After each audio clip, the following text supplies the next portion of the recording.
Hey everybody, it's Freddie Sahar back with another video today, and we're talking about reporting in our real estate businesses. So I was on a consulting call with a client this morning. We were looking at some of their reporting, and I started to go down the path of the conversation of what they felt were the most important data points for them to track for their business to be able to make insightful actions from that data.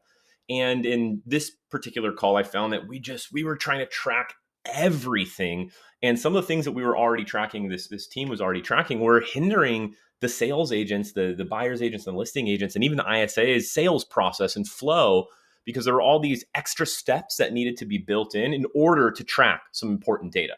So I know how important data is to track, and I'm a huge proponent of reporting and making sure that we do capture some important data, so we're not just guessing when we make decisions about our business. But I don't ever want to sacrifice my sales agents' process or their flow, their efficiency, just to get some extra data points.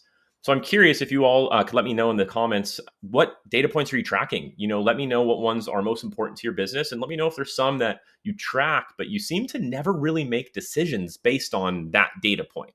I find that quite often. So for us, what I really try and focus on tracking are things like number of calls, numbers of appointments set from those calls, my appointment set to met ratio. So how many people are maybe no showing or rescheduling, or what we've seen is a common objection in today's market is agreeing to the appointment just to get the agent off the phone to then go ahead and no show.